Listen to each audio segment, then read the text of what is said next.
How's it going, everybody? In today's video, I'm going to show you how I was able to help one of my private one-on-one coaching clients who is very limited with his time put more money into his pocket every single month by creating a win-win scenario for himself and a friend of his using my student's newfound lead generation skill set. I'm going to walk you through the entire process and show you how you can do it as well. Now let's get to it. I'm on my way to go quit my job right now.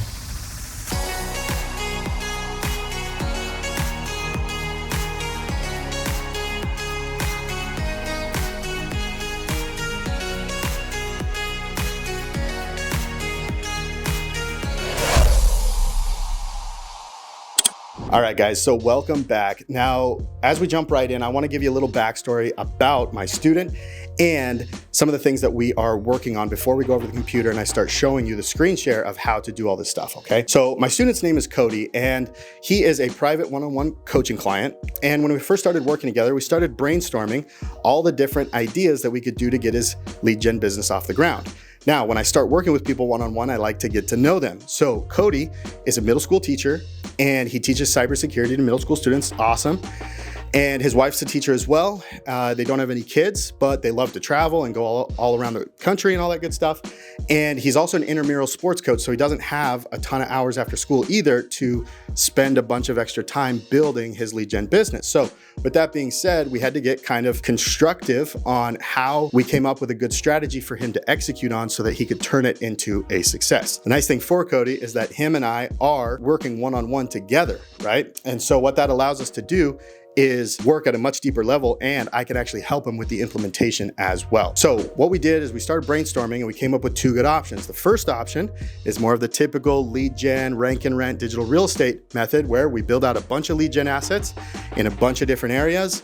Once they start producing leads, we start to farm out those leads and get paid. The second option we came up with, though, was a little bit more unique to Cody because he has a buddy of his that he used to work with that owns a solar company in California and needs leads to help grow his company, right? So I told him, I said, hey, go talk to your buddy, ask him if you can come up with some sort of a partnership and agreement. So talks to his buddy, and his buddy goes, hey man, if you can help me expand, I'm trying to expand and take over these other markets. We've had other small companies in the area go out of business.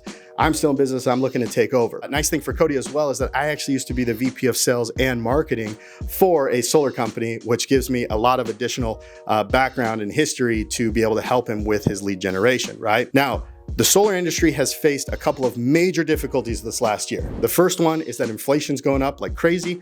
Cost of materials is going up, right? So it's causing a huge increase in price that they're having to charge these homeowners to get solar panels put on their roof. The next one is there's been a huge constriction in underwriting criteria, which makes it so that these homeowners are having a hard time getting loans in the first place to even put the panels up, as well as supply chain issues, which is causing a massive ripple effect where jobs are taking a lot longer to complete, reviews are getting bad, and actually some companies have experienced some serious cash flow issues that make it so that they're going out of business, right? So needless to say, if Cody and I can nail the marketing and lead gen for his buddy, he's got all the opportunity in the world to make all the money that he wants to be able to, do things like investing into real estate and really start to build his retirement out for the future, right? Now, the challenge is that Cody is brand spanking new to lead generation. And maybe you right now are a brand new lead gen agency owner, or maybe you find yourself there and you're a business owner who just, doesn't have any sort of online presence and you just want to know a better way to be able to generate leads online for yourself and your company. Now, no matter which of those categories that you find yourself in,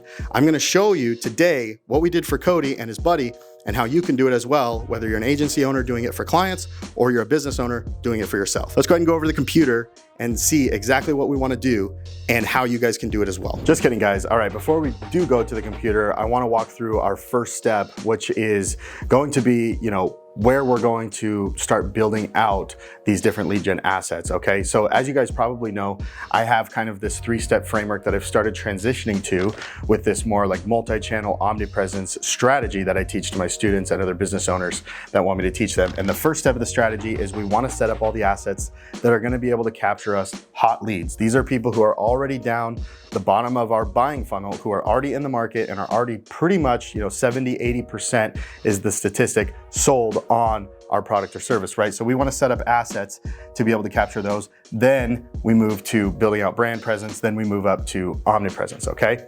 So with that being said, the most important part to start building out some of these assets is going to be our due diligence research, okay?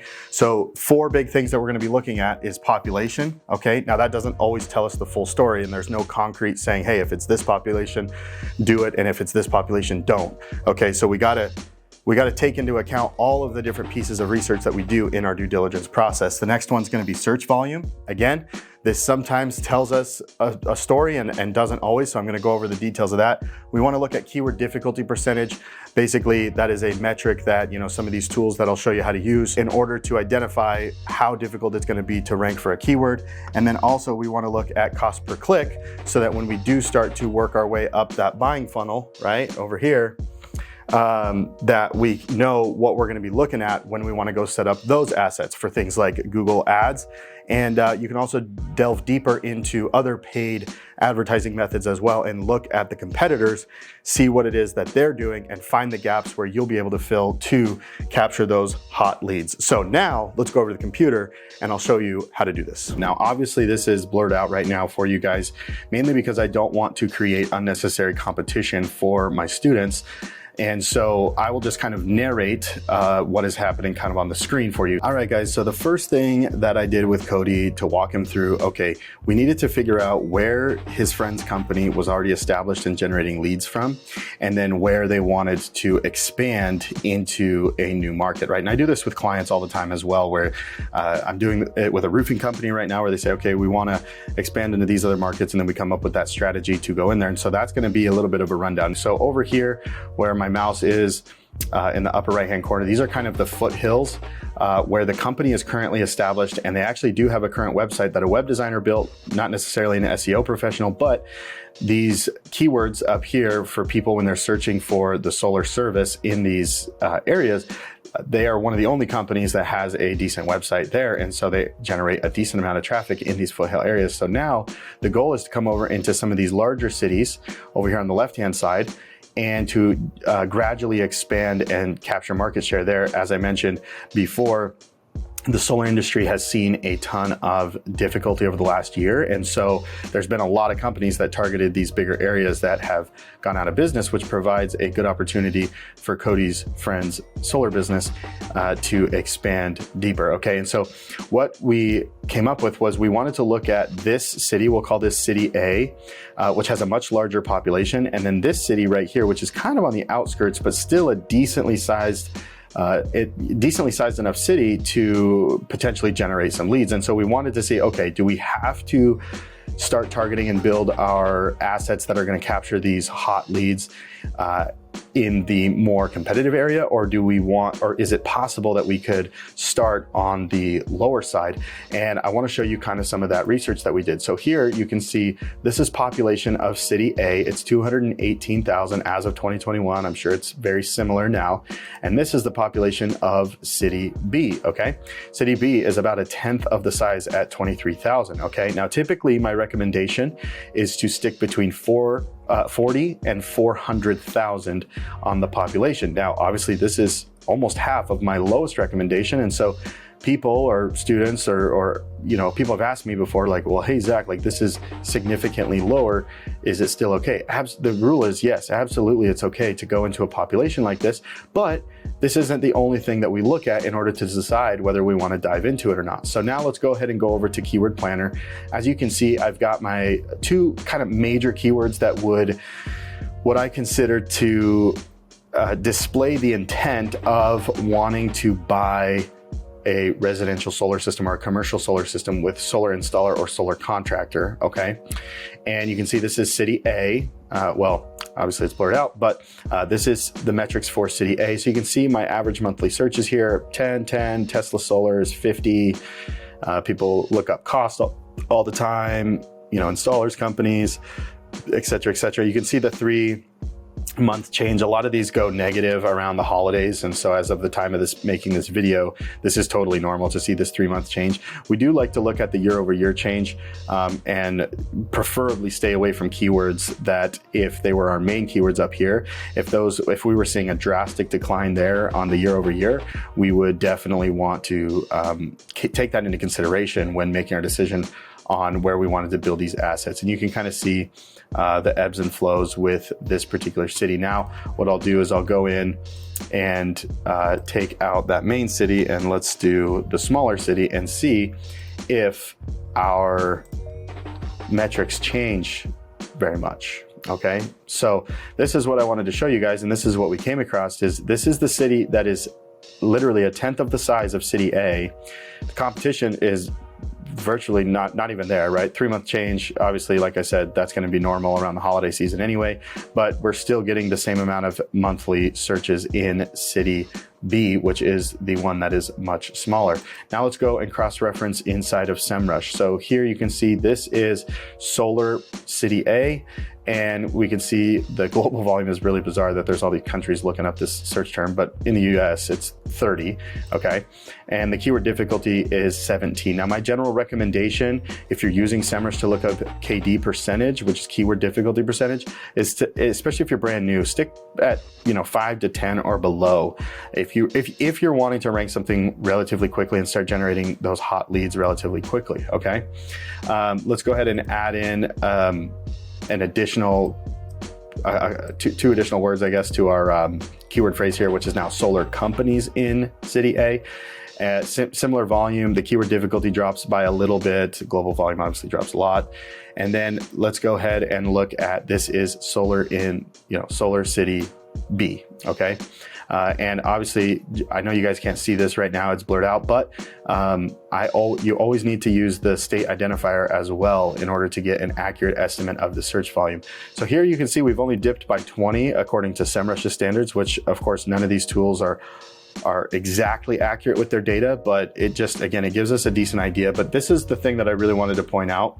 If you go back here and you look at the CPC, which is part of our strategy as far as like, okay, if this guy really wants to expand into a larger city down the road, we want to definitely look at, okay, if we want to fire up some paid ads to get leads quicker, how much is it going to cost us, especially if it's coming out of Cody's pocket, right? And to my knowledge, Cody and his friend have not had a conversation yet on if they want to do any ad spend or anything, but the friend is definitely open to getting leads in as many ways as possible. So $25 a click here, same here. And those are both the keyword phrases that have city A in it, the much larger city. And this one has 0 CPC, right? And it still has only 10 less search volume. So hopefully, as you guys can see here, going back to the map, what we ended up deciding was that this was going to be our main keyword phrase targeting city B, much lower population, similar search volume, much lower CPC, to run our omnipresent strategy for his friend so that he can start expanding his company from up in the foothills down into this larger city. And then as we capture all of the leads in this city B, and they have a decent referral program and all these other things, that will allow us to gradually expand into the referrals of friends out down here. And we can start generating traffic first with paid advertising down here as we build out more organic assets as well. But that comes down to obviously building out the brand presence and the ongoing omnipresence as well. So that is the due diligence that we did. And anytime you're starting, whether you're watching this right now, looking at how to do this for clients, or whether you're looking at doing this for your own business, you want to gather as much data as you possibly can. In my program, I go into probably 13 or 14 additional pieces of data that I look up in order to decide whether we want to ultimately go into a niche, but that is honestly most of the time before knowing that we even have a customer, right? If we're going to build the assets first and then rent it out to a customer later with leads in hand. Whereas in this situation, Cody already has a contractor to rent out the leads to, as long as he can produce. And so that's what we kind of got to come up with is, okay, how can Cody produce the results as fast as possible? Okay, so now let's jump in to the next step. All right, guys, so now that we've done our due diligence and we know that we can confidently go into city B that has 1/10 of a size of the population, but just about as much search volume and much lower CPC, and the keyword difficulty is way less as well. Now we can start building out our website, this asset that's going to capture these hot leads of those people who are already in the market to buy our product or service, right? Or in this case, the product or service of Cody's buddy. And so what we need to do is we need to build out a homepage, service pages, and all the different location pages with unique content on every single page in order to have our best chance of ranking very high on the search engines as quickly as possible. So let's go ahead and dive in and build that out. All right, guys. So as I mentioned at the very beginning of the video, Cody is somebody who does not have a ton of time on his hands. And that very well may be the similar situation you find yourself in as well. I think at the end of the day, all of us are so busy that it's very hard to figure out a way, especially if you're working 9 to 5 right now, to build a lead gen business on the side. And so I'm going to show you some hacks that Cody used in order to get this website built a lot faster. So let me go ahead and get my head out of the way here, and I will just turn off my screen, my camera altogether. So this is our Genius AI Instant Website Builder, okay? And what this allows you to do is to build websites extremely quick, okay? Now there are some limitations to it where you still, if you build a website, add the neighboring city pages, service pages, and blog posts, etc., you still have to add things like images and other things as well, still manually. And so what Cody decided to do was to hire my team to build him the initial build out of the website, okay? So what he did was and what we did actually is we came in here to build an instant site, come in here and we chose our Lead Gen 3 template. And then all we did was simply fill out the information. What's the niche, what's the city, state, main keyword phrase, and the services. And then we had it build out a site. Now that's not it. We didn't stop there. Let me go ahead and go back here. Once we built out the initial site, it came with all those additional service keywords that we did, okay? And then what we did is we went to work building out neighboring city pages. So when you come into this builder, all you do is put in the site code, and this is for people who are using our software, which is webpro.ai. You put in the site code and then you ask it for the new city, and you can do this over and over and over again.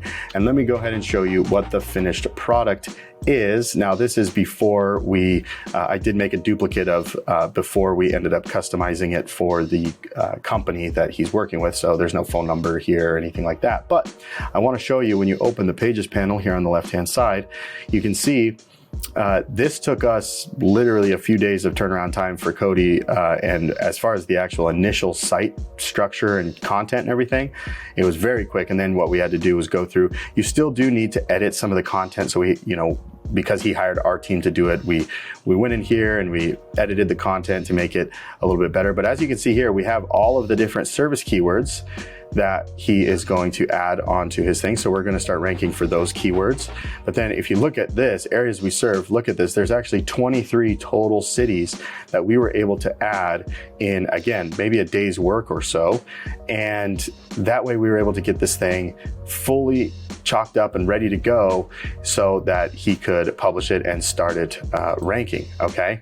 And so that's the big thing, is you guys want to, once you do your due diligence, figure out ways that you can show up for as many keywords as possible, keeping that main topic in mind, which is going to be your main niche and your main city, which for us was, again, the city B. Okay, so once you have your website built, then you can now move into the next step. All right, guys, so the next step of the process, once we've got our website built out with the home page, we've got some service keyword pages, we've also got some location keyword pages, is now we need to do something that is called internal linking.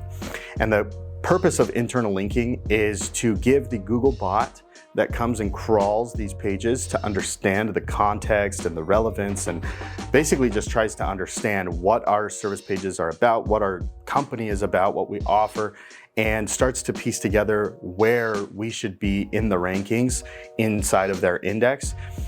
We want to give it as good of an opportunity to understand everything as possible. So I'm going to go ahead and lay out a very simple internal linking structure that I laid out for Cody as well, so that if you're watching this right now, following along and maybe building, pausing and building, or whatever it is, that you can also know how it is that you should internally link. Or if you're watching this right now, trying to figure out, hey, I've got an existing site, but it's not moving at all. What can I do, and what is the proper way to do internal linking, okay? So the first thing is we've got our homepage that is going to have a little bit of words about each keyword service that we do, and each keyword service that we do is going to have individual pages. Right here, I just have S1 and S2, but as you saw, we had 8 service pages that were built out. And so we definitely want to make sure and have a link from the homepage to each of the service pages. Now, this could be a navigational link up in the menu bar, or this could be a link that comes from the body of the text, okay? Now, as you guys saw, we're not gonna go link 23 location pages in the menu of our search bar. So what has to happen with the location pages is those need to be linked to. Some of them can be. I think what we did was we did the closest cities around our main city as the hub in the nav bar, and then all the cities that we did outside of that, we ended up linking to from service pages. So you can go from the service page directly, or excuse me, the home page directly to these location pages, okay? And you can also go from these service pages straight to the location pages as well, okay? Then I added B1 and B2. This stands for blog 1 and blog 2. That's for, we didn't add any blog posts as of right now, and that's not what this video is particularly about. I can do another video on that at a later date. But for the blog content, what we want to do is we want to link from the blogs to the service article, to the service pages and the location pages based on contextual relevance, okay? So there is something called anchor text, which is the word inside of the body of, the writing, the content that is pointing back to the page. And what we want to do is we want to give as much context as we possibly can to the Google bot that is crawling all of these pages as they're being discovered and indexed into the Google search engine or Bing and all of the other search engines that exist out there, right? So it might be that our blog number 1 is talking about some sort of informational based keyword that has to do with service 2, so we could link to service 2, right? And it might be that service number 1 talks about something and ends up linking to blog number 1 as well. That also is okay, right? And then the big thing that you always want to remember in order to do internal linking well is to what we call close the loop. And what closing the loop means is if you have a link from the home page to this page, and then you could link location 2 to a blog or whatever, but you always want to close the loop so that it goes back to the home page. So there's going to end up being a lot of links from the service pages and the location pages that end up going back to the home page as well, okay? Now, again, this is a very important thing for a lot of reasons. And with AI content and all that kind of stuff, like you just saw that we built out Genius AI content pages and then edited them with a human afterwards, right? With AI content becoming so good these days and being able to tailor everything, the other things in SEO are going to be ever more increasingly important, things like the internal linking and what we're going to talk about next. All right, guys, so this is the 4th and final step of what Cody and I have worked on to put together a really good site that is going to be able to rank for a lot of keywords in his target location, in his target niche, to generate leads for his friend's solar business. And for each deal that closes, Cody is going to get paid a lot of money for this. And the best part is, these websites cost minimal on hosting fees, and you don't have to pay any additional money on ads. So what we've done so far is we did very solid, thorough due diligence research to make sure and find the proper area to target when it comes to deciding which city you're going to go into, right? The next thing that we did was we built out a 20+ page website, okay? And we can continue to add more and more and more on top of that using Genius AI if we want to. And then what we did was we created a really good internal linking structure so that it can pass link authority from the home page and any of the other subsequent pages back and forth to each other. And how do we do that? We do that through a process called backlinking, okay? Now, before I dive into what backlinking is, I just want to say thank you for watching this video if you've watched it this far, and that if you feel so inclined and that you feel that you've gotten some value today, feel free to hit the like button and subscribe if you want to see more content like this about building a lead gen agency or for business owners looking to generate more leads for their own business. All right, so what is backlinking? The best analogy analogy that I think I've ever come up with for what a backlink is as follows. And bear with me because it's a bit of an interesting analogy. Imagine that you want to start a business, okay? And you have a friend that says, hey, I know somebody that has started a business and that can help you start your business. Now, this friend that you're talking to has never started a business, is a couch potato, and never does anything to improve themselves. How valuable do you think that recommendation, no matter who they say, is going to be? Very little, right? Now imagine for a minute that you happen to know Jeff Bezos, and Jeff Bezos says, hey, I heard you're looking to start a business. You need to talk to my friend, Mary. And Mary's gonna help you set up your business and this, and come up with your product and your offer and your marketing and all this kind of stuff. How much more likely are you going to be to trust Mary because the recommendation is coming from Jeff Bezos and not your couch potato friend? Chances are you're going to pay a lot more close attention to who this Mary person is, right? And the same thing works with, I know it's a weird analogy, with search engines, okay? So when you get a backlink from one website back to yours, it's like a recommendation, okay? Now, not all recommendations, like our analogy, are treated the same. So some are like recommendations from Joe Schmo who never leaves his couch, right? They don't mean anything and sometimes can even hurt the credibility of us, right? Who is referring to us as a, vouching for us, right? Now, if we have a bunch of Jeff Bezos type websites referring back to us, right? And we are, are able to get backlinks from super topically relevant sources, it's going to do a world of good for our website in getting more traffic and discovered for more keywords, okay? So let me go ahead and show you on the computer screen a couple of my favorite ways in order to get backlinks and how you can do it as well. All right, guys, so one of my favorite ways to just start figuring out for as cheap as possible how I can go get some backlinks myself, because of course we can buy backlinks from reputable sources. Now, Google obviously frowns on link farms and those sorts of things, but there are reputable places where you can buy backlinks. But if you're just starting out, or if you're a company with maybe not the largest budget in the world, then you want to try to figure out places that you can and tools that you can use to basically be able to get backlinks for as cheap as possible. So here I have a Majestic account. The cheapest plan is $49 a month, which is really good. And here I have a competitor's website that I guarantee has a lot of authority. They have a really good presence. And so what I want to do is I actually want to come in here and look at their link profile. So I can see here they have 23 trust over 41. The closer to a 1-to-1 ratio here, the better, okay? And so what I want to do is I want to come in over on the left-hand side here and click backlinks. And this is going to give me a profile of everything that they have as far as backlinks. So I can see here where the link is coming from. It does say deleted. Now this is sometimes a little bit sensitive. So occasionally it has a little deleted tag here, but it is not in fact deleted. It also tells me from the page what the trust flow and citation flow from what page, and it's ordered from top to bottom, and then how much trust and citation flow the actual domain itself has. So here you can see cnet.com. This is the article where they were getting a link. And again, sometimes, well, if we want to go back here, let's see if it is indeed. Okay, so I'm using the search. I use Command F to look for the anchor text, and it does look like they, for whatever reason, have been booted. So maybe this is where the, yeah, that's probably what happened, is they used to show up here, but they no longer do. Okay, so basically what am I doing here? I'm seeing if, hey, how would I go about getting on this CNET site, right? Do I got to pay money for it? Do I got to do something? And if so, what do I need to do in order to get on this website, right? So, and then once I do that, I will essentially get a backlink. Now, if you see here, it was a no follow backlink, which a lot of people say in this space to stay completely away from no follow links.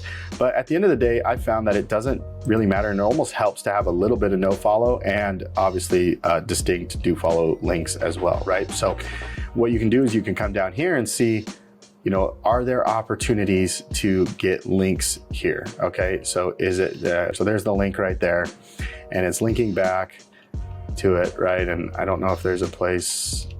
Yeah, so you can't submit any sort of like blog comments or anything like that. I don't love blog commenting as much as I used to in the past, but regardless, what I like to do is just come in here and start what I call going down the rabbit hole of these links, because usually one links to another and I can find other people who are in the SEO game, right, that are also getting links. So here is a blog, so we could see if there was a way for us to be able to make a comment right here.